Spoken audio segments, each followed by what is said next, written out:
Boxing King Media, powered by the Riyadh season. It's an absolute honor for the first time ever. A British Boxing Hall of Famer, Mr. Duke McKenzie. And also, I want to point out Britain's, I hope I got this right, Britain's first ever three-weight world champion. I appreciate that. Thank you very much for having me on your show. Yeah, you've been around the scene a long time, but I've never interviewed you before. So I thought I'm going to let my viewers know that Mr. McKenzie is not a man to mess with, and you're coming with some serious credentials. And I see a lot of the stuff you do on TalkSport, and you're always a great listen. So I look forward to getting your opinions on yesterday's drama. You know, I'm a boxing fan, the same as you and same as everybody else that watches your podcast. And I wasn't disappointed with yesterday. I thought yesterday's main event for me exceeded, it exceeded their first fight, Bivol and BETERBIEV. I thought that, normally when you get two guys fighting in a really good fight and then you get the return, it doesn't really happen for whatever reason. But this return fight surpassed the first fight. This return fight, what I love about boxing, when you get two guys of this caliber, when they come head to head and they leave every ounce of energy in that ring and they show every skill, every form of skill possible, and you saw everything in that fight, the jabs, the crosses, the hooks, the uppercuts. Nobody wanted to take a backward step. They were both strategic in their whole approach throughout the fight. We know what BETERBIEV brings to fights. He's a predator, and he stalks you and he hits you and he hurts you. But in Bivol, he's like when you watch him, Bivol, it's like watching a boxer on ice skates. He moves this way, he moves that way, he jabs, he hooks, he uppercuts. He's got a whole repertoire of punches in his arsenal. And like I say, that fight never failed to deliver it. It was superb. I'm going to watch it again today. I was that taken back with it. It was great to watch. Well, seeing as you started with the main event, I'll continue with the main event before I talk about the other fights. I've got to ask you, just out of curiosity, did you watch it on Sky, The Zone, or TNT? I watched it on the zone. Okay, great. It's just interesting to know where somebody like yourself will watch it when there's so many options. So as the fight was playing out, there was times where Bivol got hurt. Then there was times where Beterbiev looked tired. What was behind that? Do you think is that age catching up with them, or is that is these guys that evenly matched that you can't split them? Well, and they're going to have a trilogy now, right? Which is rightly so, because you're right. You can't really split these guys. They're that evenly matched. Obviously, the power lies with BETERBIEV, but the overall skill set lies with Bivol. He's just got. I like him. I like him a lot, Bivol, because I like what he does. I like the way that he carries himself. They both carried themselves really well, both inside and outside of the ring. But we're actually talking about the fight. And if you look at the fight and how it all started to unfold, what Bivol done in this fight, which he didn't do in the first fight, he got off to a really good start. The first 2 or 3 rounds, he got into a good start. Then BETERBIEV came back into the fight in the middle rounds, but once Bivol got his nose in front from probably round 7, round 8, he stayed there. He didn't back up this time. He was prepared to meet fire with fire, and he stood and he traded when he needed to trade, and then he went on the missing list when he needed to go missing. But he didn't try. He wasn't running away. He slid to the side. He moved back. He stepped in. He stepped out. It was such a good fight, and like I say, I'm going to watch it again today because that's boxing of the highest order. I've got a question for you. Was this fight easier to score than the first one?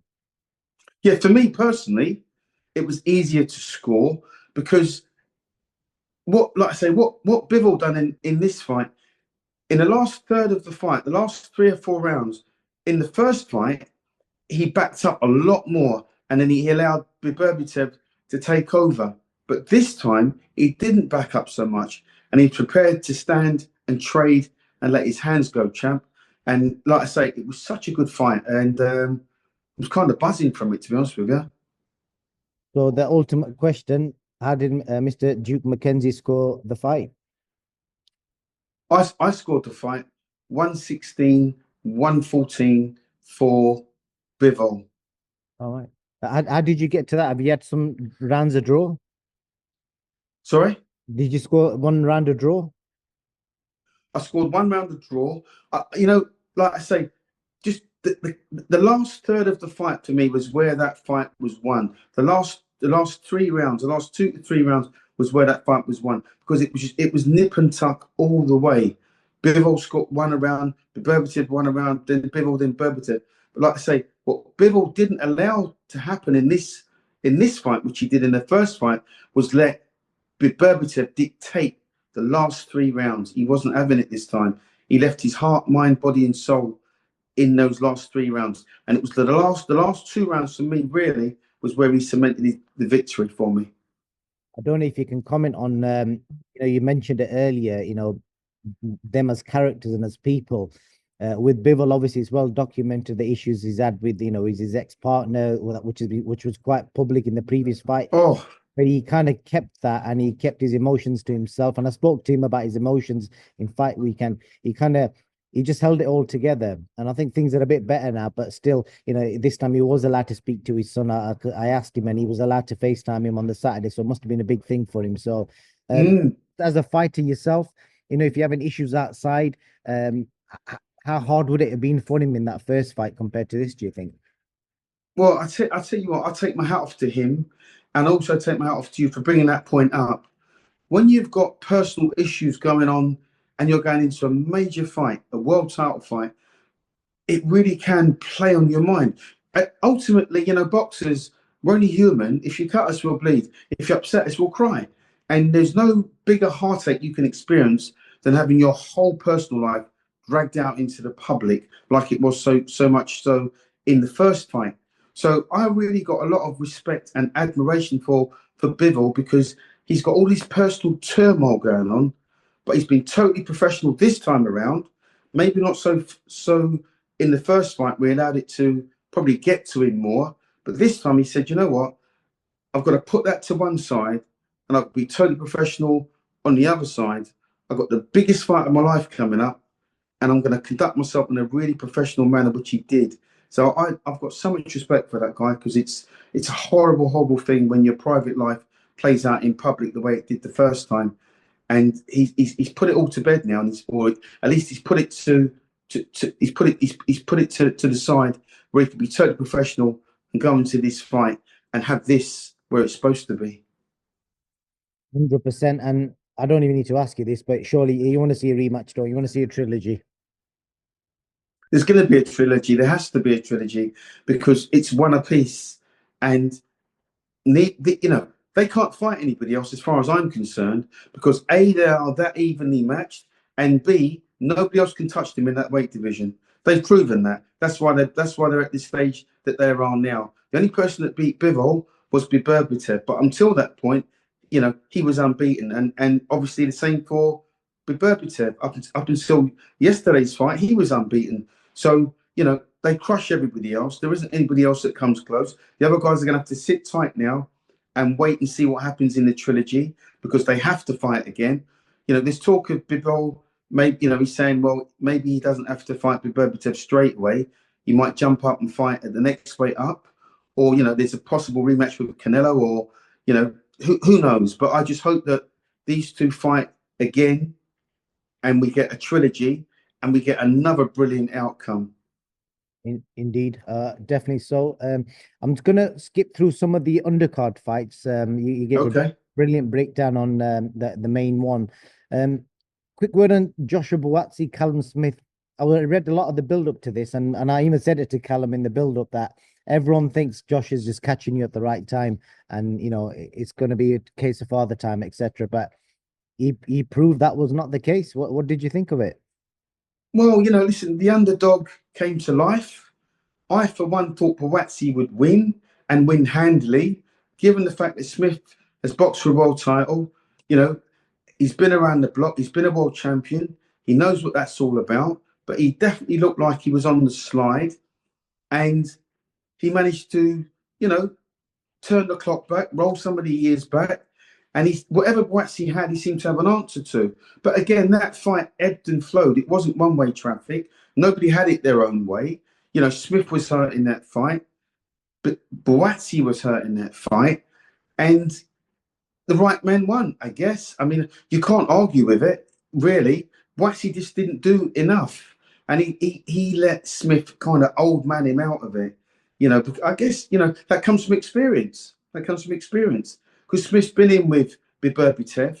He knows what it is to be hit. He knows what it is to be hurt. And BUATSI doesn't hit as hard as BETERBIEV. As hard as as hard as he may, he doesn't. So Smith was able to ride the best shots that BUATSI had, come back at him with his own shots, and nick a decision. How did you score that fight? Because the three cards were all over the place. Yeah, I mean, I thought Smith won by 2-3 rounds quite comfortably. Like I say, BUATSI looked out of sorts to me at times in that fight. Whether that was Smith didn't allow him to do what he needed to be done, or he just couldn't really sustain it. But I'm pleased for Smith that he won. Like I say, I picked BUATSI to win, but he didn't. The right man won, so you have to be pleased for him because Smith would have had to have done a lot of soul searching going into this fight. He's a very quiet guy. He doesn't brag about his work and what he does, and one thing and another. So, but he must have known that everybody was picking BUATSI to win, and sometimes it's good to be the underdog. You go under the radar a little bit, and you can raise your game, which is what he clearly did. So, all credit to the guy. Definitely. Agit KABAYEL, a lot of people didn't rate his wins against Makhmudov and Sanchez because they said Sanchez and Makhmudov were hyped.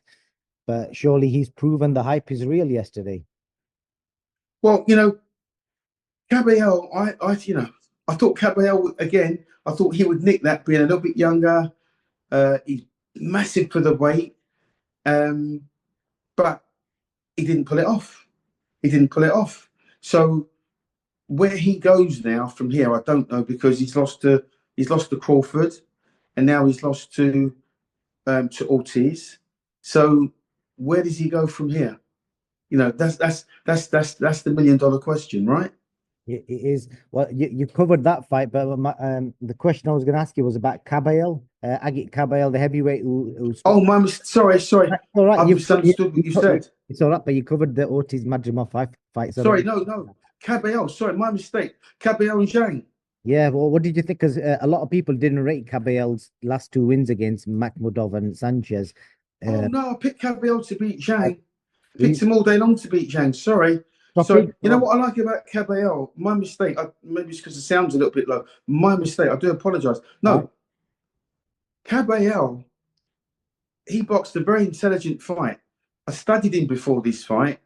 He works you up and down, right? He hits you to the head and he hits you to the body. If you look at any of his fights, that's his style.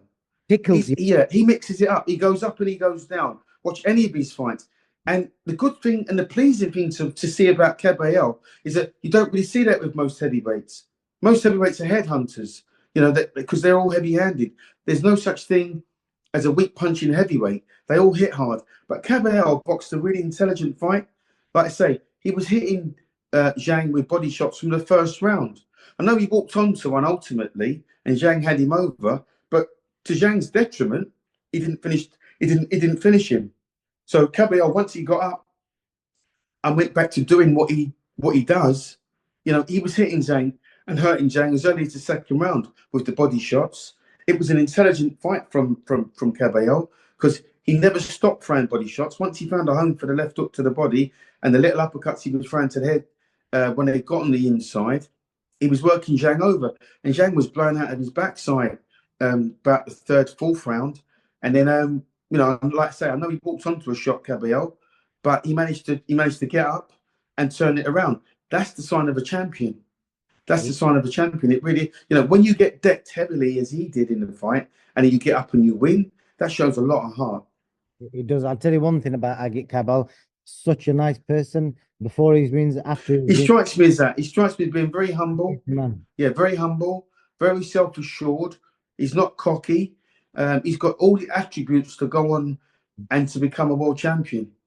Shall I tell you something else? A lot of people may not know this, but a lot of fighters, when they get to a level, sometimes they switch trainers, that maybe go for a big name trainer, etc. But Agit had no amateur pedigree, and he was a kickboxer. So the same coach, who's a Turkish man who trained him as a kickboxer, is training him as a professional boxer. That's Well, loyalty. that says about him, a lot about him and the kind of person he is and his character. He stayed loyal, you know, which is good for him because now they're reaping dividends because they obviously know each other inside out. So the coach will know what makes him tick. So he's obviously got a good coach because his coach isn't just a one-dimensional coach. You don't normally see heavyweights throwing that many body shots in fights. You just don't. And to hit Zhang and hurt him with a body shot, that tells you just how hard he is because Zhang's no slouch. You know, he's an 18, 19 stone man mountain. And he was hurting him with those body shots, as he did with the headshot. So he's got a very bright future. Hamza Sheeraz, Carlos Adam has drawn a lot of opinion. I'm just going to put it out there. How did you score it, and what do you think of Hamza Sheeraz's performance? Because that was his moment to, to show where he's at. Well, I'm not going to say I feel sorry for him because I don't. That was his chance to really shine in a world title fight. If you're asking me why his performance was so lackluster, Shiraz, I say he can't make the weight. He's drained at the weight. Now, it's not just about being drained at the weight on fight day. If you look at the amount of fights he's had at middleweight now in the run up to this fight, you've got to make weight time and time and time again. And that all takes its toll out of you. And it looked to me like he had nothing left in the tank. It was a bad decision. It's one of the worst decisions I've seen in world boxing. I don't know what the judges were looking at. I don't know who chose the judges. But for me, clearly, I thought I thought he won that fight, like I say, by at least 8 rounds. At least 8 rounds. And then I had a couple of rounds, 2 or 3 rounds that were even. And I gave 1 round to Shiraz. He must be thanking whoever his God is. He must be thanking him right now, because, like I say, it was a terrible decision. In my eyes, it was a terrible decision, and I don't know. I don't know what Adames will be thinking to himself, but I'm sure he feels very hard done by getting a draw. He apparently broke his hand, I think, in round 3 or 4 in 3 places, his left hand. Well, listen, if that's the case, they never once mentioned it in the corner. He never once went back to the corner and said, I've hurt my hand. Or, he didn't see him, sort of gesture to say, I've got an injury. They kept this all hush hush until after the fight. So if that is the case, and he did a genuine injury, then that might explain something. However, he got off to such a bad start, and he never seemed to recover. He was so negative. He was so negative. But again, his punches were lackluster. There was no snap. There was no urgency in his work. Broken hand or no broken hand, there was no urgency in his work. So it didn't look to me like he'd broken his hand. He looked to me like he'd actually run out of steam. He looked to me like he'd struggled to make weight. I'm speaking from experience. I know what it is when you have to struggle to make weight. You can think about it and talk about it all you want and say to yourself, you know what, I'll get going in this round, I'll get going in the next round, but you never do. You can't stoke that fire up. Things just don't work for you. And that was the case, I'm sure, in that fight. Is it a positive that you went 12 rounds with a genuine world level fighter? Let's just say, hypothetically speaking, if he was weight drained, etc. Was it positive? It's positive in one sense to say, all right, if I'm weight trained and I can go 12 rounds, then yeah. But the actual performance was bad because overall he was quite negative. Even if he was weight trained at a point, it'd be, you'd say to yourself, there should be 1 round, at least 1 round, where I'm gonna really put it on the champion. Because when you're fighting for a world title, you've heard it a million times. You've got to be seen to be taking the title. And at no point in that fight did he seem to be ripping that title away from Adames. He didn't. I like Adames. He's bubbly. He kept a nice high guard against the taller guy. He's switching his shots quite well. And I don't really know if I don't know if it was Shiraz. I don't know if he was mandated to fight in that fight. But I would imagine, yeah, I would imagine they'll struggle to get a return given the way the fight turned out, given that the you know, the controversy that surrounded the draw, because it wasn't a draw. Like I say, I had Adamas winning that fight comfortably. Shakur Stevenson, Josh Padley. I've only got one question on you on this. A lot of hype around Shakur Stevenson being a pound for pound level fighter. Is he a genuine pound for pound level fighter based on the fact that, because this is what people are saying online, that he couldn't stop an full-time electrician on 4 days' notice a lot earlier? So you tell me, explain to the guys who don't understand boxing, why didn't he start? So, Exactly the same. Why is he I not shouldn't, full-time I electrician? shouldn't laugh. You know what? For sorry, And listen, I spoke to Josh, and he said he had no power, and obviously Josh's face had no damage, and no marks. he was stopped to the body because he's not done no groundwork, because obviously he's been working. No, no, and you know what? Listen, this. Sorry, sorry. I shouldn't keep laughing, but you know what? In some ways, he's exposed Shakur Stevenson again. Shakur Stevenson's a powder puff, right? He's not a big puncher. You couldn't imagine this kid going in with Gervonta Davis. Gervonta Davis would knock either of them out easily. I'm convinced of that. When you fight in world title fights, you've got to have more than just a pretty face to get by in 12 rounds. You've got to have a little bit of the old backup. You need something more than just to be able to be a slick boxer. Shakur Stevenson's a good boxer, certainly, but when you get a replacement, one or two things happens. You either come down to their level because you know you're going to wipe the floor with them, or you go out and you make a statement and you blow them out of the water. If Shakur Stevenson is what he's trying to convince everybody and say, you know what, I belong in the pound for pound category, then he should have gone out there and blown that kid out of the water, but he didn't. So that kid gets the moral victory. He's the people's champion, because he's gone in with a pound for pound, alleged pound for pound, modern day great fighter, and acquitted himself reasonably well. So he can hold his head up high, not feel no shame, and he'll come again at some point, I dare say. So I'm guessing you're saying he's not. I think the question asked was, is he as good as people are saying he is? He's not as good as what listen, he's not as good as what he believes he is. He can call out all the top fighters, call them out, but it's not going to get him anywhere. Because if he fights Gervonta Davis, he's in a world of trouble. Okay. Last, I'll save the best till last. The question I'm going to ask you is, should Martin Bakole have been in that ring yesterday based on how much time they had? And I think Lawrence Okoli was the option too. So you tell me, based on what happened, was he the right person for that job? Well, when you look at it from a health and safety perspective, right? So the guys travelled however many hours from Congo 3 flights, to I've been told. 2 Ethiopian flights, and then an Emirates flight. right. Nearly 14, 15 hours of airplane travel. So he's been on a plane for 14, 15 hours. Really, he was in no fit state to fight. That's 315 pounds. I mean, it's wise. It's okay to be wise after the event.